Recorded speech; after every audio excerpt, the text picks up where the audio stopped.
I knew that I couldn't do a lot of different things that I might have wanted to do, but I thought I could do this because I always looked at journalism as kind of a real public service. And that's the way I pursued it ever since I started, and I just feel like every time I'm on the radio or writing or everything else, I'm just trying to think about all you people out there consuming it and just trying to do the best job I can, letting you know what's going on. Yeah. So I don't have like a kickoff story, but I was lucky enough to have family that supported my writing and was deeply invested in my curiosity. And my father kind of pointed me in the direction of journalism, and then my college roommate worked at the Kansas State Collegian, and she drug me into the Collegian newsroom one day, and I had known instantly that I found my people and found my calling, and I kind of dove headfirst into that. And there were so many events from when I was in high school, including September 11th, where I was fascinated and wanted to know more and turned to the journalists of our time to learn more. And that just continued to fuel me toward the professional career that I have now. So my journey is a bit twofold. I was raised in Alexandria, Virginia by a single mother who's just about the strongest person in the world that I know. She's a public school librarian in Virginia, and she just let me read everything and anything when I was a kid. So obviously, growing up just outside D.C., I was fascinated. I went to the second Bush inauguration. I went to the first Obama inauguration. It was just swept up in it. But also, my grandparents they read the Washington Post every day, same as my mother. So I would wake up with the Washington Post every day. And my grandfather, retired Navy guy, 30 years, very committed to public service. He got me into writing. He actually, when I was a kid, he let me write a short story with him. So I actually got my start in writing and fiction, oddly enough. And yeah, no fake news, I promise. But I got my start. I dictated a short story to him, and I was in 5th grade, and he showed up in my classroom, and he showed me, a story told by Hunter Woodall to Jim Harkin, and I saw my byline for the first time, and I was a sucker ever since. Oh, some very good stories. I want to start with a question about how you approach your craft, okay? Rather than jumping into the campaign, we'll do that on the next one. What have you been doing to cover the midterm elections? And what does your average day look like when you're out on the trail covering the elections? It's whoever wants to jump first. Yeah, I'll start. So for television, especially in an age where we can all get news 24 hours a day, what I've been trying to focus on, especially over the last several weeks, is how do I strike an appropriate balance between giving our viewers in Kansas City the news that they need to know, but not oversaturating them or overburdening them when they have a limited amount of time to actually sit down and tune in to our newscasts. I also know that not everyone is like us in this room, and politics might not fascinate them as much as it does me or my producers and the managers in our newsroom. So I have to be very aware that the news of the day may not be politics. So for the last month, I've been trying to come up with a plan to succinctly cover the races that we've decided our viewers need to keep an eye on, and planning things out so that in case something comes up, we have some breathing room to cover that breaking political news. And if it's been a few days since we've heard from that candidate, I have them available to tap into. Yeah, that's a good question, because I think you've assembled a good team, good panel here, because I think we all approach this differently. I remember when I was working for a daily newspaper, I mean, there wasn't really any development in a campaign that was too small to write 40 inches about. You just did it. But now, I'm in public radio, so there is no other news other than public affairs and politics. Of course. It's our proverbial bread and butter. But we're trying to then approach it on multiple platforms, if you will. There's a real emphasis in public radio now from NPR on down, an emphasis on the digital stuff, the online, what essentially is an online version of newspaper stories. So we're trying to get better at that, and we're working with a lot of radio reporters who've been radio reporters and having to bring them along in that regard. But we do We've decided we're going to do one weekly conversation every week, a kind of a roundtable of reporters like NPR does, just to catch up on the smaller things that are developing in the campaign so we don't miss any of those things, and also then don't have to blow them out of proportion in any way. And then one thing I'll do a little proselytizing here. We've been working on a new podcast called My Fellow Kansans that debuts on September the 17th, and we'll do a weekly update right on through Election Day. And the whole point of that is to try to get deeper into Kansas politics. The first episode, we literally get into the DNA of Kansas politics, and we spend a lot of time talking about Bob Dole, among other people, and try to talk a little bit about where Kansas has been in its history, where we have come to at this point, and why we're here rather than someplace else. Mm-hmm. I'll just say my colleagues here are a lot more strategic than I am. Every day, especially, so I'm the Kansas State House reporter for the Star, so essentially since January, the start of the session, I kind of feel like I've been running a marathon race at a 200-meter pace. It's just, I mean, I wake up every morning to, you know, if the president has tweeted a lot, I get all the tweets sent to my phone, so I don't need an alarm clock anymore. And I mean, it's essentially, there's so much going on at once. I mean, you could really be drowning in news right now. So for example, today I had a story published that showed only 58% of Republicans in the legislature who are going to be on the ballot in the fall and in the state Senate support Chris Kobach's nomination for governor. And by 7:30 in the morning, I was already getting angry text messages from a state representative about the story. People are just, you know, I think it's that balance of, you know, you need to keep going, but you also need to make sure how your stories are resonating. And just when you talk about, you know, so again, I'm a political reporter. I wrote mostly political stories, but the nice thing is, again, I'm a nerd. I'm a huge political nerd. And I think about, I go back to, okay, I listen to a story. This matters to me because I'm a little bit wonky, but I think back to my family. Okay, if, you know, when my mom, when my grandparents want to read this story, does it interest, you know, your average reader? And that's kind of how I always maintain my perspective. In an election like this, with so much going on, I think it's crucial just to think, okay, how does this relate to just, you know, people on the street, people that you know? Is it more than just yourself? And Bill, I hope this is okay, but Hunter, I guarantee you that prior to the primary, there wouldn't have been 58%. I'm serious. Yeah. I mean, that we could talk about that dynamic. Yeah. And as a reporter at a small regional paper, I also cover education. So politics and government will not be something I do on a daily basis. And I will say also that it kind of depends on where you're at. And in Hutchinson, there's only going to be one contested Kansas House race. And so different areas of the state will have more races going on than Western Kansas for sure.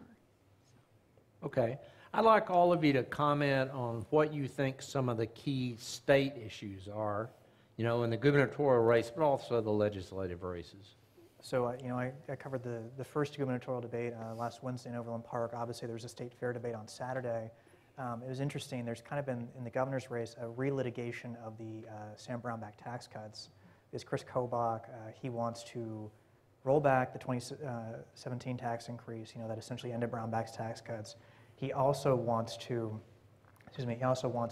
roll back the sales tax increase of 2015, and he wants to change how they appraise homes. And that would, if without cutting, that could, you know, really crater the budget. And you have Laura Kelly on the other end who does not want that to happen. So, and of course, Greg Orman has kind of maintained more of that side of, I'm not a member of both parties. I'm not a member of either party. Both parties have really done a poor job running the state. So on the state level, it's kind of become a relitigation of Sam Brownback, oddly enough, even though, you know, he's long gone and in D.C. at this point. And I didn't think Sam Brownback would be so relevant in a state race at this point. I think I can, I go to sleep every night with this like mantra in my head: school funding, taxes, healthcare. School funding, taxes, healthcare. Because those are the three big talkers that I hear from candidates and from citizens. So are the candidates getting it from the citizens, or are the citizens getting the rhetoric from the candidates? But it's, you know, taxes, school funding, healthcare. And then the other one that keeps coming up, especially now after what happened in Johnson County with the vote totaling issues. A lot of people are concerned about their voting rights and if their votes are being counted, and the access to proper voting machines and voting outlets. So I've started to hear that come around over the last several weeks too. Yeah, I think one of the big issues is going to be, whether you're talking about taxes, the budget, spending, and anything else, you hear Greg Orman talk, and all the candidates are addressing this to some degree or another. It's, what is Kansas going to be in 20 years? What is Kansas going to be in 30 years? And, you're not going to get a lot of long-term thinking in campaign rhetoric. And let's face it, a lot of this is style over substance. I mean, if you look at, and this isn't a criticism, if you look at Chris Kobach, he's got kind of a mantra, he's got kind of a script, and he's going to, and what people like about him is it doesn't vary, okay? He just says the same thing over and over again. People can come at him all they want, and he's just going to say it over and over again. And yet, if you dig underneath that a little bit, I mean, he does talk about revisiting the tax cuts. He says the one mistake that Sam Brownback made was that he didn't cut spending before he cut taxes. And it's a nice rhetorical line, but if you press him on it and you say, okay, you're going to cut spending, then you're going to cut taxes, how are you going to cut spending? And his comeback on that is, I've cut the budget in the Secretary of State's office, which is like a pittance compared to the state government. Yeah. And he says, we're going to do it through attrition. We're just going to let people leave, and we're not going to hire their replacements. Well, I think Kansas, frankly, has seen a lot of that over the last 8 years in terms of offices closing all over the state, social welfare offices over the state. Counties are going from one place where you can go get your driver's license renewed to, from 2 to 1. So we'll see how that works over time, but that's his answer on that. On the other hand, Greg Orman the other day very pointedly to Laura Kelly criticized her. She's going to revitalize the transportation plan, but she's not saying how she's going to pay for it, right? So, par for the course in terms of campaigns. But you guys are right in the sense that Kobach is a continuation. We're headed further right, red or red state if Kobach's elected. Kelly wants a stasis point in the middle, and I think Orman certainly is nearer Kelly than he is Kobach, but he's trying very hard to identify the differences between them. Yeah. And this Saturday at the Kansas State Fair in Hutchinson, they had a venue where politicians literally got up on a tree stump and spoke for 10 minutes and took questions. Right. And the question that people were asked, that the politicians were asked the most, and it wasn't by the same person, different people, medical marijuana. Mm-hmm. Yeah. That was the issue. And then, and they didn't necessarily like what they heard from the stock answer seemed to be that, Attorney General Derek Schmidt said he liked the law as it is now. Right. And that got a boo. Yeah. So, but also the candidates, the issue that they spoke on more than education was Medicaid expansion. Mm-hmm. So they hit that more than school spending. Mm-hmm. Mm-hmm. One thing that I did realize at the state fair, and it's good for especially reporters like Hunter and myself who are in a big metro on the eastern side of a very agrarian, large, sweeping plain state, is that there is a large voter base in agriculture and farming, and those weren't topics that were touched on, if I can remember correctly, in the Wednesday debate. But at the state fair, there were several questions about farming and agriculture. And it's good for us to remember that in the metro, because that, even though Kansas City is metropolitan, right outside Kansas City, even right outside of Lawrence, we see agriculture, business, big and small. So that, I think, will become part of the candidate rhetoric soon. And Bill, that was an interesting thing, because that used to be known as the ag debate at the Farm Bureau debate at the state fair, and immigration was an issue in that debate and in the context of agriculture. And it's going to be interesting to see what the Farm Bureau does with its endorsement. They endorsed Collier in the primary. They're going to have a real tough time picking, I think, in the general, and may not endorse, because immigrant labor is so vitally important to farmers in western Kansas, and they're not sure they like Chris Kobach's position on that. Okay. Well, Hunter said something a few moments ago that I thought was very important about his being a political nerd. So I just want to take a poll right now. How many of us are political nerds or political junkies? Okay. Looks like the vast majority qualify. So otherwise, why would they be here? Yeah, why would they be here? But I asked that question to set up the next question that I want to hear you guys talk about. What are the factors that you see today that are going to decide the outcome of these midterm elections in Kansas? Typically we look at partisan ID as being and presidential job approval doesn't affect, localized races as much, but it still has some kind of effect. But beyond those traditional big factors in a midterm, what do you think are going to be the big factors that you're going to look to on Election Day to kind of read the tea leaves? We're all mulling this Is Patrick one over. Miller still here? Let's have him Yeah, back. where is he? Well, going back to the State Fair on Saturday when they had the governor's debate, and right before it was over, I was walking back through the fairgrounds, going through some of the buildings, and they were packed. So people who could have watched Kobach and Kelly and Orman on stage, just a matter of yards away, weren't. And they were all ages. So I'm not sure what that tells you, but it could be a lower turnout despite all the heat that will be on the campaign trail. I think Mary's going in an interesting direction with her comment. For me, what I'm finding when I'm out speaking to just Kansas Cityans is apathy is they're just apathetic to what's kind of going around them, despite our best efforts to try and shake them up and get them kind of rallied behind anyone, anything, to get them energized. I think the oversaturation of news and trying to muddle through sometimes what's happening around them on social media and what they're hearing from sources even in their own neighborhoods, that's really going to play a role. And that's what's always been the issue with midterms. We see time and time again, it's the base that goes and votes in these midterms, the very dedicated base, and that's what you were seeing at the state fair. The people that were in the shirts and yelling at the candidates and riling everyone up, that's the base. So I think that there is a concern that apathy may play a role, despite the fact we're hearing of more and more people running for office and more people wanting to talk about politics. It matters on that day if you go and vote. I don't know about that because we see increasingly in recent years politics at this level is getting nationalized to such a huge degree. And given what we see going on in Washington and the divide in the country, and you see voters being energized all over the country, particularly in congressional races, because and so let's think a little bit about what happened in the 3rd District. Why Sharice Davids won that primary in the 3rd District, and think about what was driving voter turnout over there. And again, I think there's some some national phenomena at work there.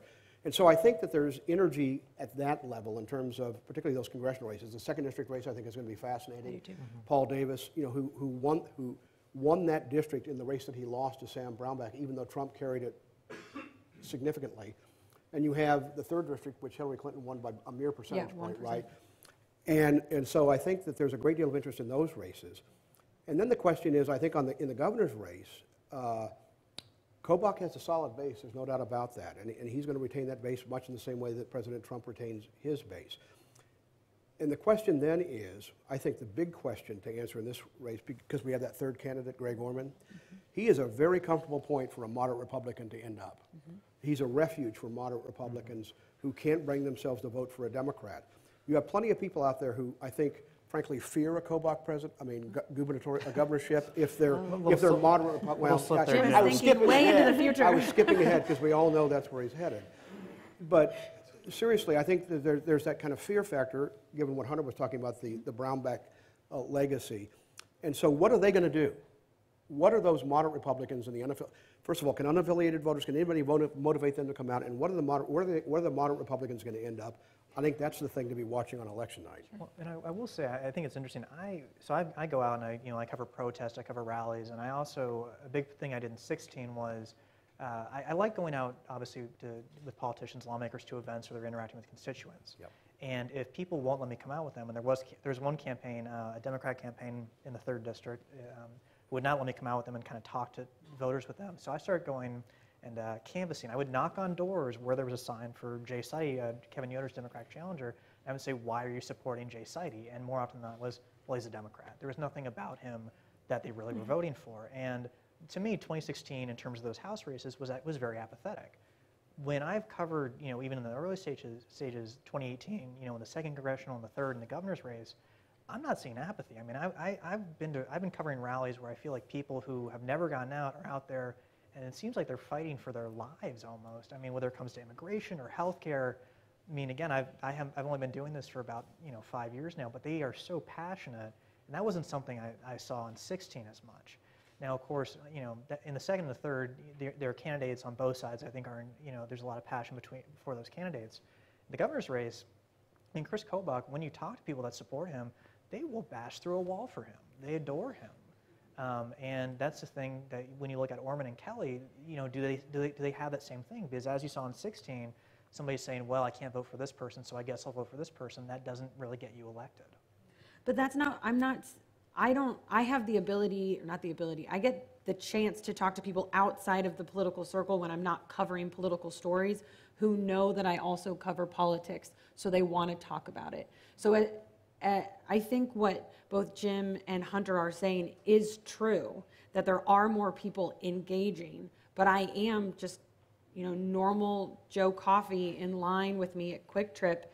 They don't have this kind of,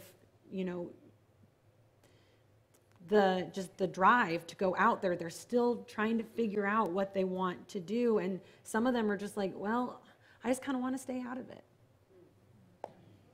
Okay.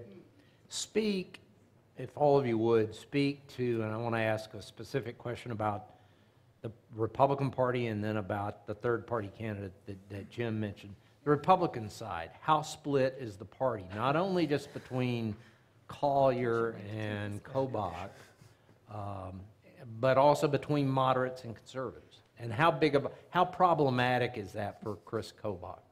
Well, Hunter? I had a big story on this today, actually, so thank you for that question. So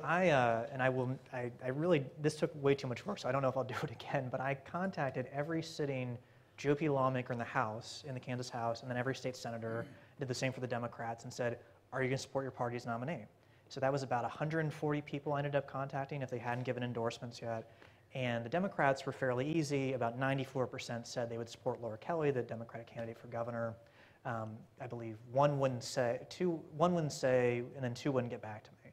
On the Kobach side, I spent about 3 weeks either emailing, calling, and really just bugging the heck out of people to get them, which I like doing. It's kind of fun bothering people. And what I found was, after really making those calls time and time again, was again 58% of lawmakers say they'll support Kobach, and I believe 28% wouldn't say. And they actually, some of them grew really frustrated when I called, like, how dare you ask how I'm going to vote? Right. And I thought, you're an elected official. I mean, I can ask you, this is well within my rights to ask you this. And then I believe it was about close to 10% just did not get back to me. And that was a good amount of moderates who just didn't want to say. And so it was about 39% or so, close to, I guess 38, 39, close to 40, who would not say whether or not they supported Kobach. And if you're seeing in that division in the GOP itself, I mean, you have to think that goes down to voters. Because, I mean, these are lawmakers who will have to work with Kobach, presumably, and they're even this split. And I was fascinated by that. And we've seen, really since, for years, there's a large, there's that moderate faction of the GOP and there's that conservative faction. And I used to cover Missouri politics and Wyoming politics. Obviously, there's large Republican parties in those states. They don't have these same divisions. And Kansas has a very emboldened moderate party, very critical conservative party. I mean, when I asked a lawmaker on the conservative side how he felt about moderates not endorsing or not saying they support Kobach, I mean, I'm quoting him. I think he said, his quote was, they have no balls, no guts. That was his attitude. So you kind of see the fire in between those two groups. I've got a couple names I'll throw out to illustrate how deep the divide is, I think. Barbara Boyer, for one, state senator from Mission Hills, who had the audacity to endorse a Democrat in the primary in the 3rd District congressional race, and she was then excommunicated from her committees in the legislature. And then Bill Graves. I mean, I talked to Bill Graves for an hour the other day. It's funny, I got an interview with him after he came out and endorsed Laura Kelly. And, Bill Graves, again, is the embodiment of moderate republicanism, right? Very nice man, and I called him up and he was home, and I asked him how much time he had for the interview, and he said, well, We have 2 homes now, and Linda's in Florida with the horses, so how much time do you need? A couple hours?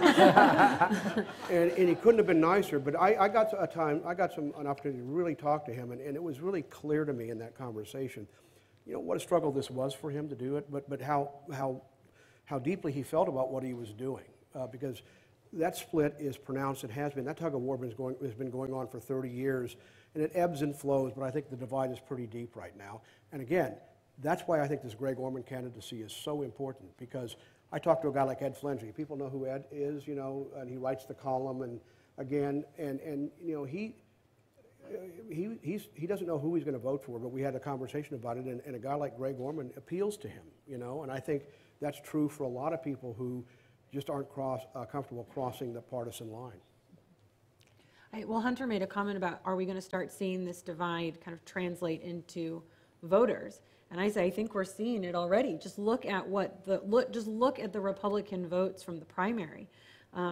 350 votes between 343. I rounded 343. Well, Jeff and Chris were counting. I guarantee you that. Yeah. You know, 343 votes separating the sitting governor and the Secretary of State, and then.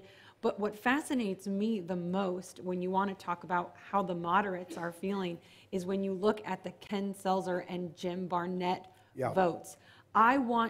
All I want to do is talk to people about Jim Barnett and Ken Selzer and those votes, because I think we were so fascinated by this very slim margin, and that's what a lot of people were talking about, but it became slim for several reasons, and one of those reasons was a self-proclaimed centrist named Jim Barnett.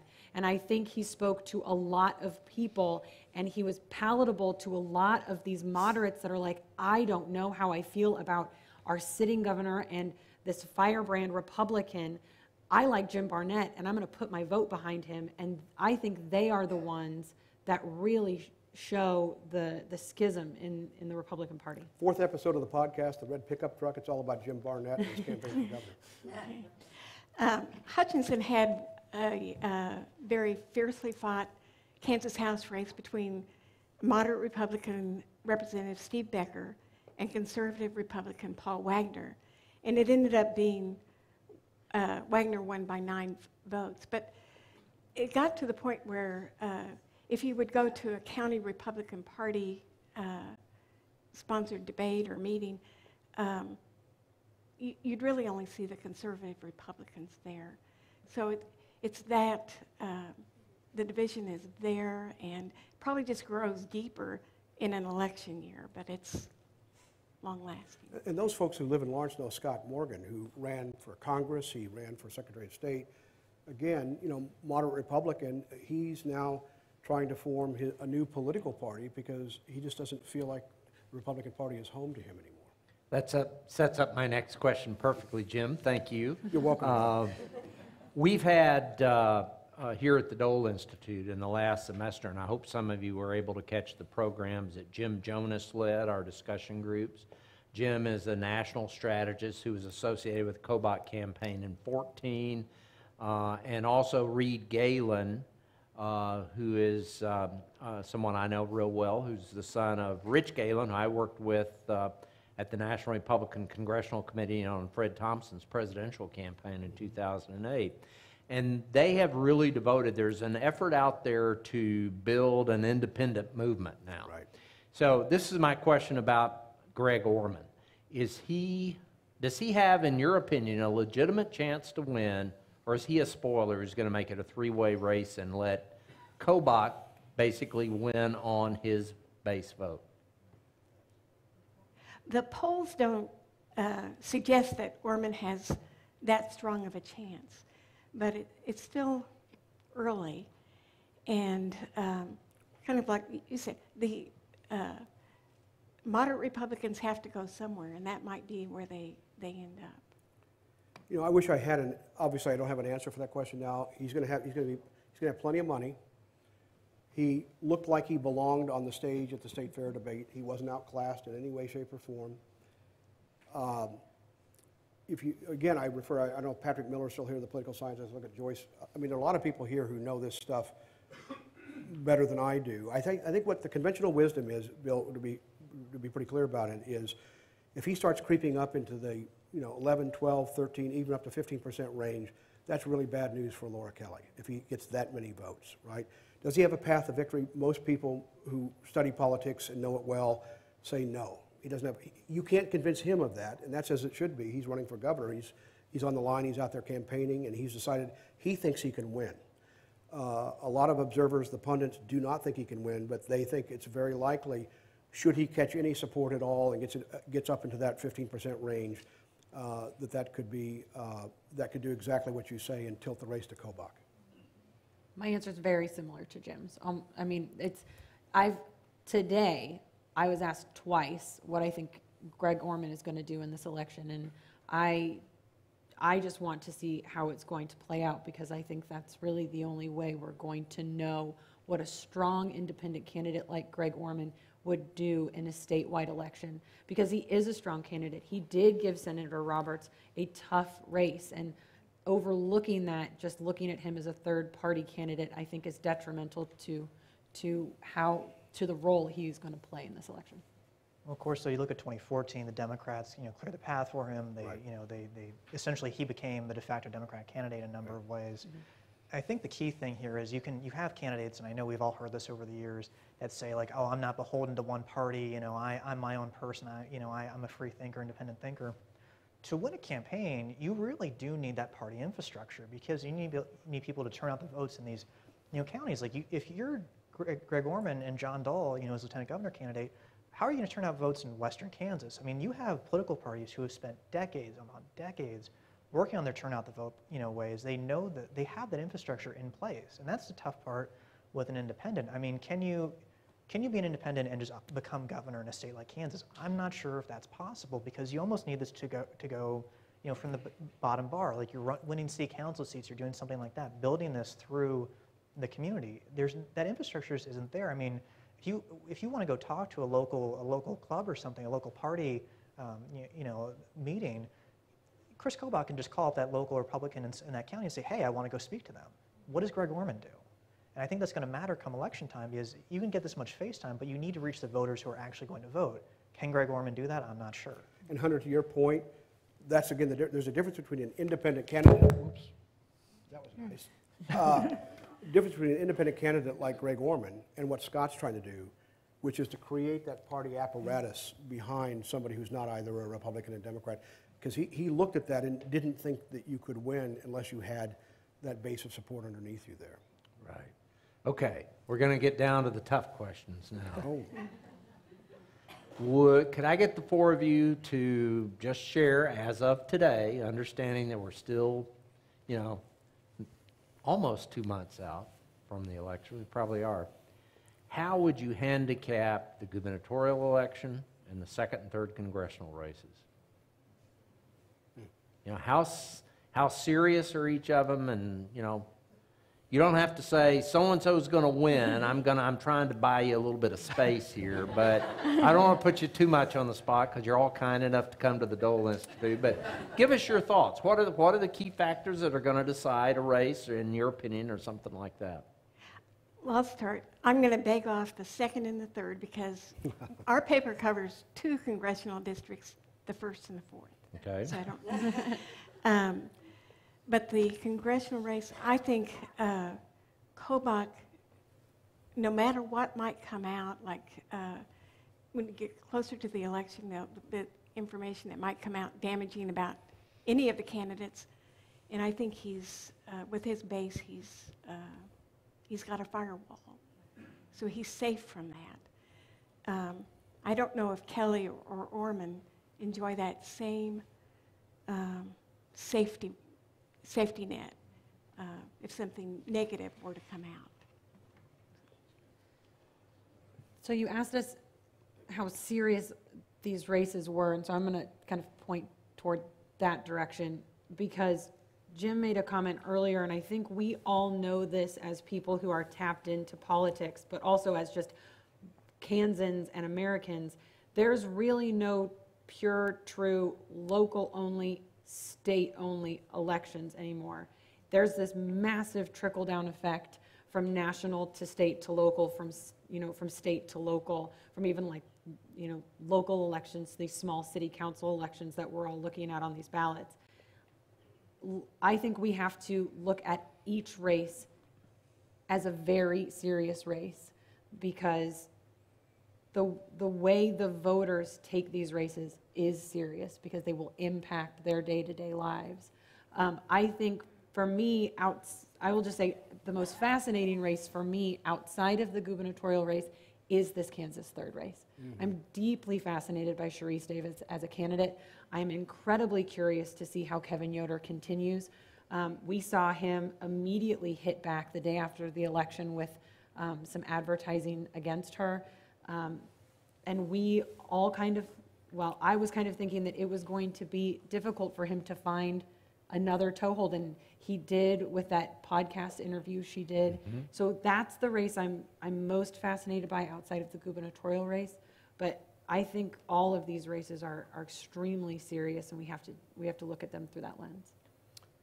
I think we're in such uncharted territory. Again, I take my thinking derives somewhat from looking at what's happening across the country where there have been so many surprises, right? So we're in a different kind of year this year. And so normally, conventional thinking, again, particularly let's take the 3rd district as an example. Conventional thinking is that, Yoder is a skilled politician. He's got an awful lot of money. And he is very good at ending up where he thinks he needs to be, And that's not a clear anymore blue or red district. It's kind of split right down the middle, as evidenced by the last presidential race. So conventional thinking is that, people going in and saying, you got to nominate a guy like Neerman, who's more centrist. He's one of those centrist Democrats who people will be comfortable voting for. But again, what you're seeing nationally suggests no. Guys like that don't create the energy you need. So there's an insurgency going on out there. I think you're right. I mean, the question is, does Sharice Davids catch that wave? I think that's the question. I think it's an open question right now. I don't know. But I think potentially, we're Kansas, it's a red state. And I don't know much about the Thompson-Estes race down in Wichita. I'm not counting that. But potentially, 2 districts in the state are in play for Democrats to win, the 3rd and the 2nd. I think if I had to bet right now, I would bet Paul Davis wins the 2nd district, because you had every county chair in the 2nd district, the Republican county chairs, come out against Watkins in the final week of the primary. And they can say they're united behind him now, but really? Really? Yeah. I mean, that's a heck of a lot of fence mending that he's got to do, I think, to create the energy you need to win a campaign. They'll sign something and they'll say, yeah, we're all united, but will they work for him? Really, nobody knows much about him. And so I think the 2nd district is truly in play. The 3rd district is a fascinating question. And then that governor's race, I'll just keep saying it. If the Laura Kelly who showed up on the State Fair debate stage, if you can keep that energy going through the campaign, I think I saw a real difference in her. I think she's got a chance. I think in a head-to-head race, if it were just Kelly and Kobach, I'd put my money on Kelly right now. But the Orman factor is confounding. So I need to choose my words carefully here, as I can just feel my phone ringing with mad politicians yelling at me. That's why you don't. But you're in your living room here talking to me. So I think if you're somebody living in Kansas and you want to spend the next decade living here, I think this is the most important election of your lifetime, frankly. Because in the same way, when you look at, you had, President Obama, his legacy, how, Hillary Clinton could kind of, she could kind of crystallize it for him if she had won, in terms of the Affordable Care Act, everything like that. If Kobach wins, you are, in essence, really crystallizing the Sam Brownback legacy, because not all of the same policies, but they do support a lot of those same policies, which if somebody like Laura Kelly or even Greg Orman gets elected, that might, that could really shift. So again, this is an incredibly important election. This could define Kansas for decades, because when you look at the changes done by the Brownback administration, if you do want those changed back to how they were before him under Sebelius or Parkinson, that might take some time. That's not what you're really going to get under Kobach. In that race, I really can't predict. I will say Kobach and Kelly are 2 of the most dynamic lawmakers I've ever covered. I've seen Kelly tear into administration officials in the Brownback administration in hearings and almost bring one to tears. Kobach, and I will give Chris credit for this. If I ask him a question, he does tell us what he feels. When I would ask, so I asked every candidate in the primary field if they supported, an assault, on certain guns, for people, banning guns for people until they were 21. And Collier really hedged his answer and didn't really want to get back to me. Kobach tells you how he feels, and that is the one thing. He will tell you how he feels. So if Kobach is elected by Kansas, people know what they're getting. Yeah. And not only that, he's got stage presence. He does. Oh, absolutely. And he was on that stage at the State Fair debate taking on Kelly Orman and the crowd. Yes, yes. No, he was, and he looked like he was having fun. He revels in this. I mean, he always has. And then I kind of share the interest in the second and the third. Obviously, I'm covering both races for the Star. And in the third with Sharice Davids and Kevin Yoder, I mean, Sharice Davids is by far the most interesting candidate, competitor Yoder's had since he won office back in 2010. I really don't know how that race shakes out. Again, I once had an editor comment, Yoder really has a district wired. He thought Yoder would win. This, of course, back in 2016. And Yoder still has that same enthusiasm, I think, amongst Republicans. If I were to poll Republican elected officials in that district, I don't think they would be jumping off the ship from Yoder as much as they are from, say, Kobach. For example, Barbara Boyer, that Mission Hills Republican senator who said she was supporting Kelly and then the Democrat against Yoder, that's a rarity. So I really don't know how that race turns out. And I'm actually really fascinated by the second. I mean, you have national Democrats who seem to be chomping at the bit thinking, we're going to win the third. It's a district Hillary Clinton won by 1 point over Trump. We can win this. In the second district, I mean, Paul Davis is probably, at this point, one of the better Democratic candidates in the state. He clearly showed statewide appeal in the governor's race, even though he lost. And he's going up against somebody, like folks have said. I mean, I've talked to Republicans who ran against him who are still kind of venting their frustrations about Steve Watkins winning that primary. So there's a lot of bruises still, and I'm just not quite sure how that's going to shake out come November. Just one more thing.